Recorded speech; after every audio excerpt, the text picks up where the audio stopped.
Hey guys, we are back for Executive Espresso. Thank you guys for being here. I hope everyone's doing okay with all the hurricanes. Man, we're getting drenched out here and everything seems to be flooding over. But we're going to forget about all that for a little bit and have some fun with a new concept that I just learned about yesterday, actually.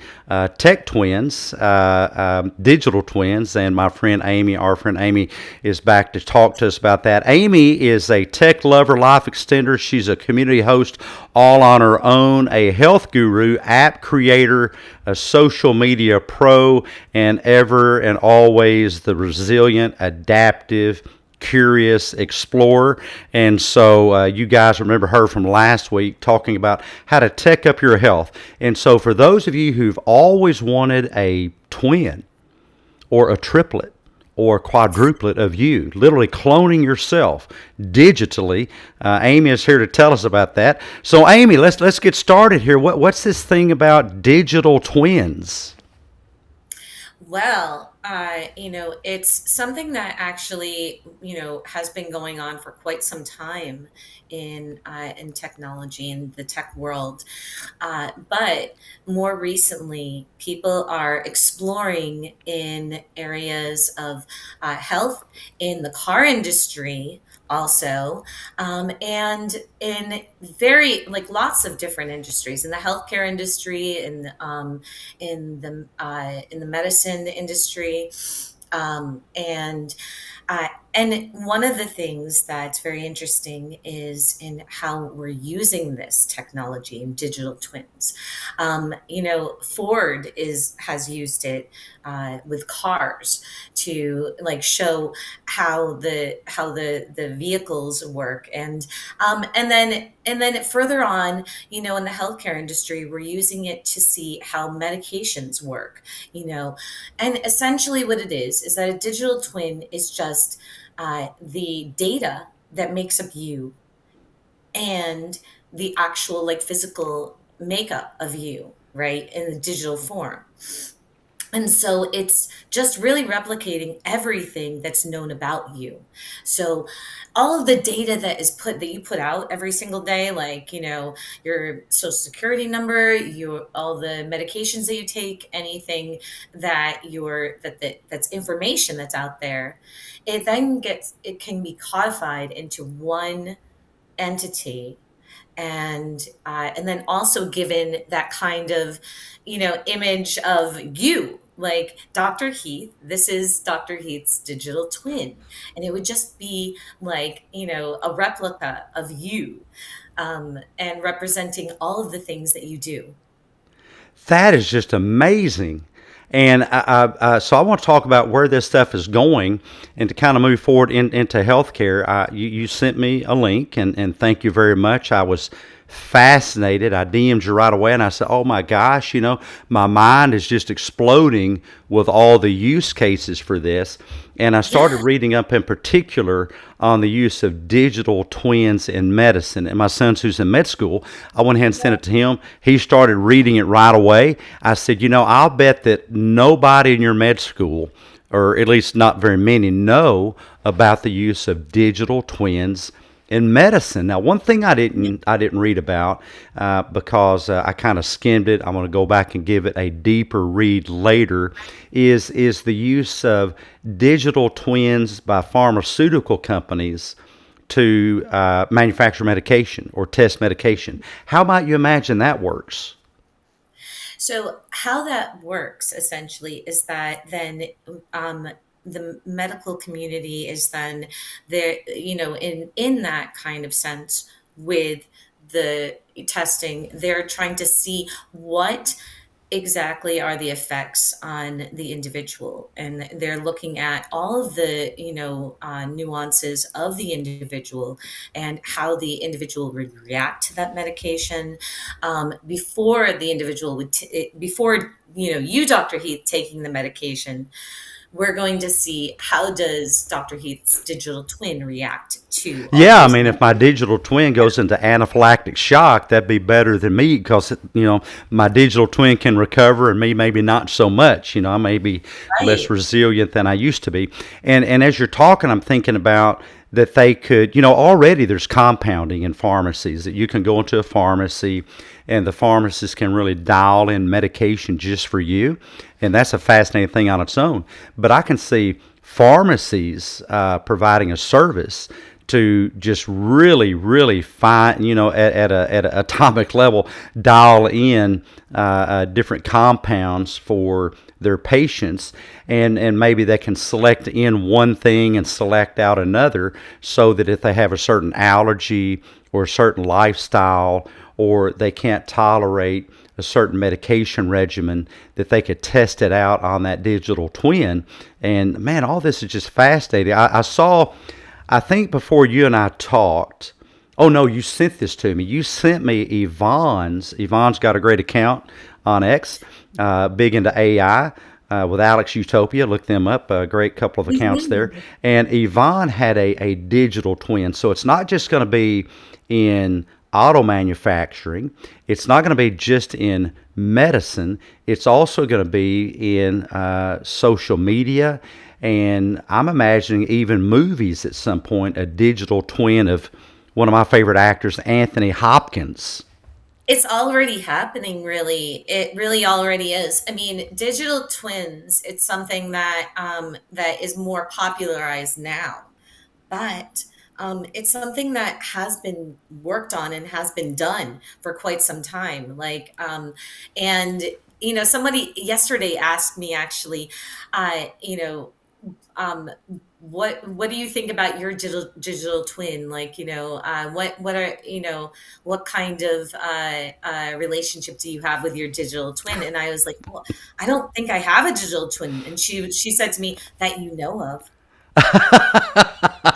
That's I pretty mean, scary. I I hadn't thought well, about that.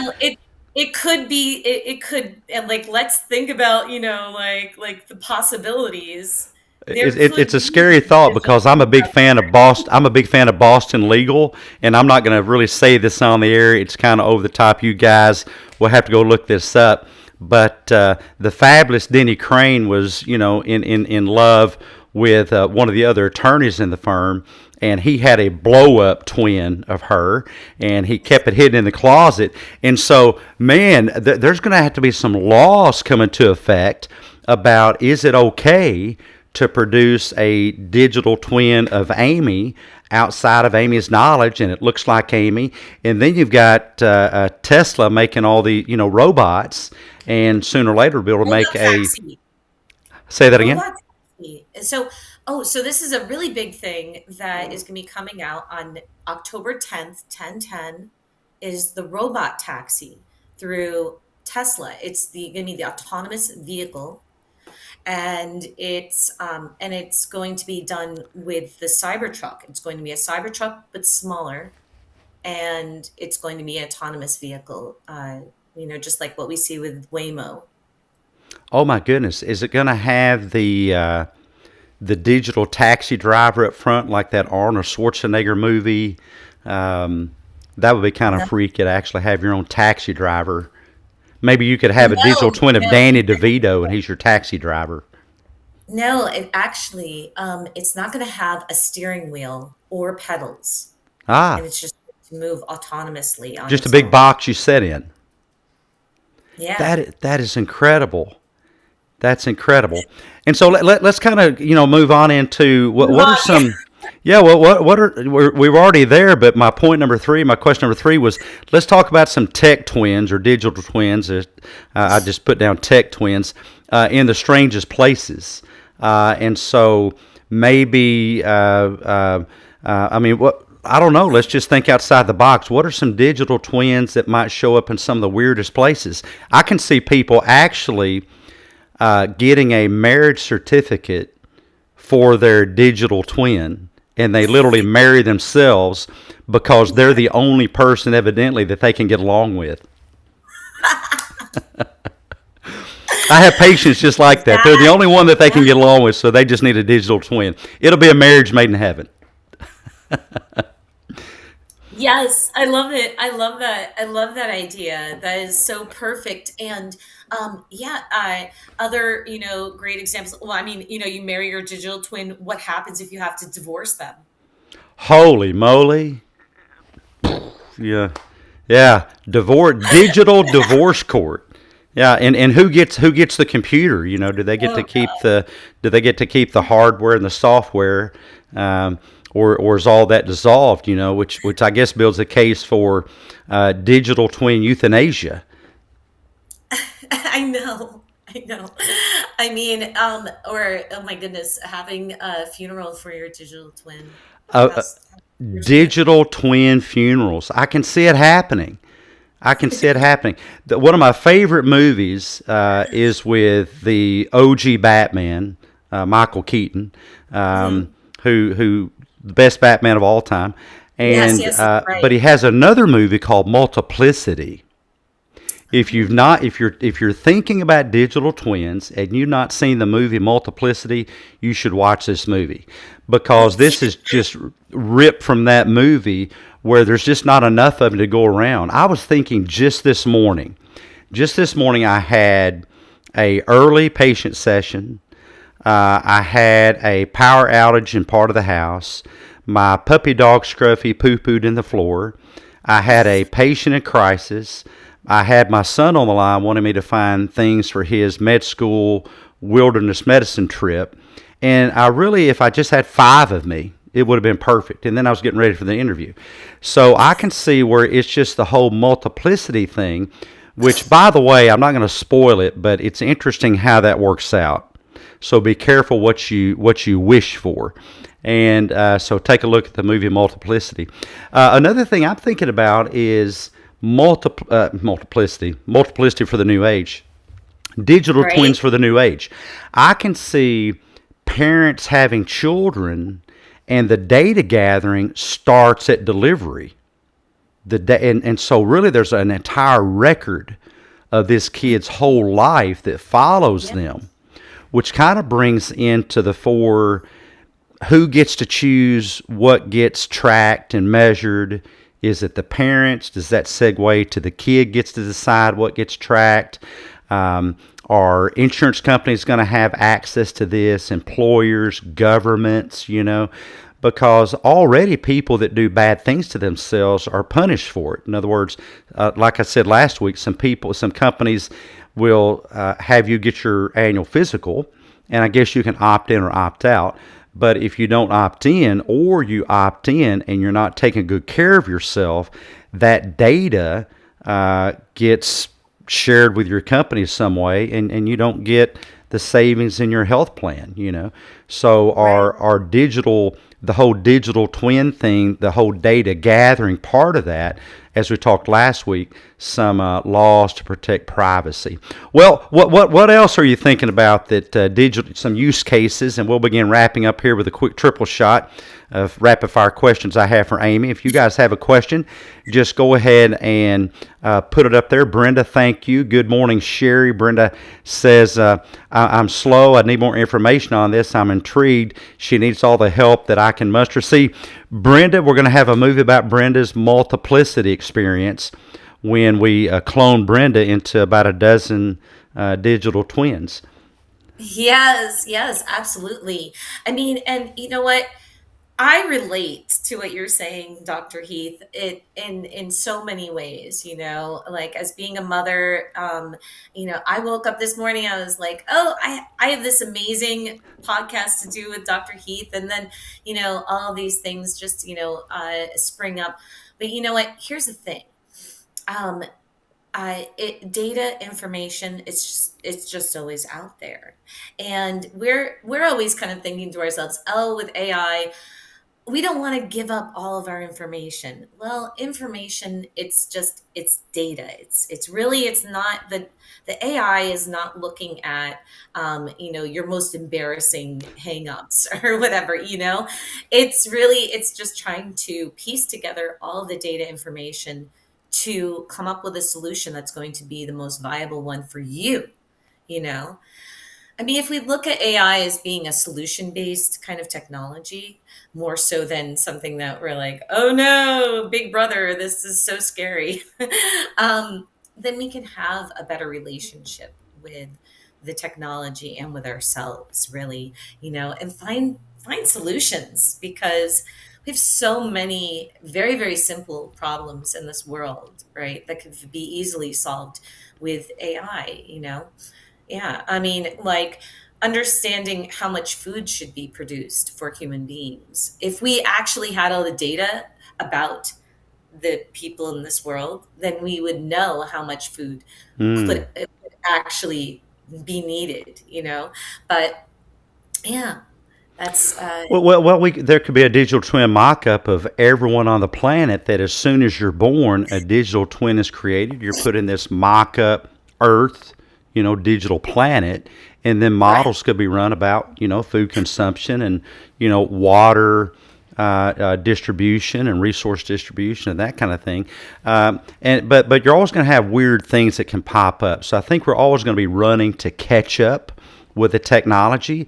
It was really no different when the wheel was created. I'm sure back in whatever cave people days that somebody got run over by a wheel and somebody had to say, hey, you can't do that. And it was certainly that way with a horse and buggy and with automobiles.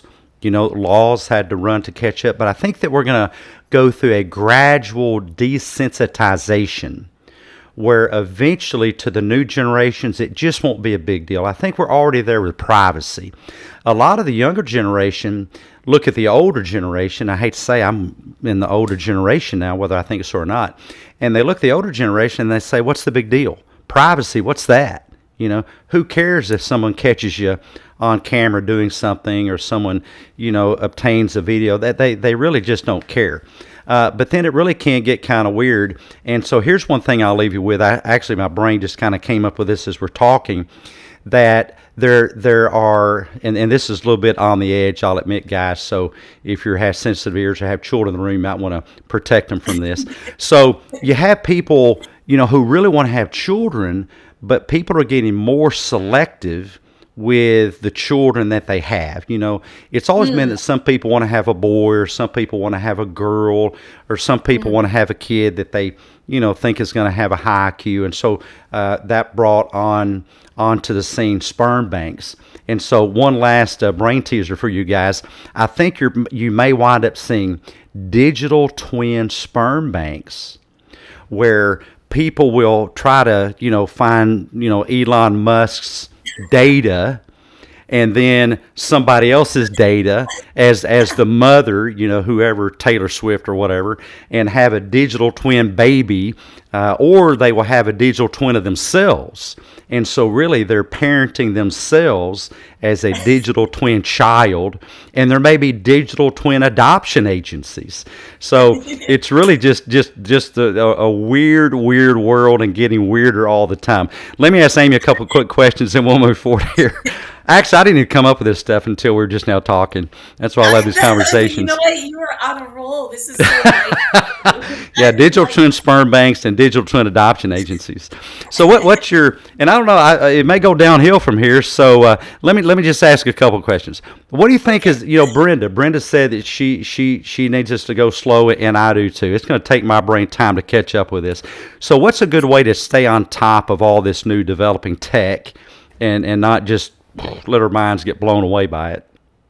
You know what? I'm going to be perfectly honest with you. I get so much really, really great information on tech on X, Ah, but I also what I do is and X I did not pay for that ad. But X, yeah. if you're listening, you can. You can send me a check. It's true. You know what? I mean, like it's gotten to be very, easy now to look up research on lots of different things in this platform. But you know what? We also have so many other really awesome resources out there. I mean, like when I was curious about this digital twin movement and and how people are using it, like you were saying, Yvonne. I mean, I love that digital twin that I had sent to you, of this superhero kind of look and everything. It's like we put all of our features and everything into that and make it into something that we would love to see, we would love to see in ourselves. And then we can start to cultivate more of what we love to see in ourselves, like actually in reality, right? But like I was saying, it is a little scary. It's a little tricky, but I think that when we have a little bit, we have a discerning kind of point of view in what we're doing, and I think that the place, yeah, definitely a place to find information is an X. But I would also say, be curious, be exploring of all the places where you can get great information on tech and what you're wanting to learn more about and build. I love that. And what I will leave us with today, is, as you're talking, I think that that was so wonderful how you said that, is digital twins do give us an opportunity to create the best that's in ourselves, and then that does give us something to aspire to. So Yvonne created a superhero model of herself, and Yvonne Sayers, by the way, on X, wonderful, wonderful lady, and that gives us something to aspire to. But let me just leave you guys with this: you don't have to wait to create a digital twin to start creating a vision of yourself. Start right today, start this weekend. You can do that by journaling. You can do that by your thought processes, deciding who you aspire to be as you, and that gives you a target. I think digital twins is a wonderful technology to maybe assist that, but that capability has always been there. It's always been right inside of you. Amy, thank you so much for being here. It's so fun. We'll do this again one of these days. Guys, we'll be back next week with another Executive Espresso interview. Have a great weekend. Stay safe in the hurricane weather. Bye-bye now. Thanks for having me.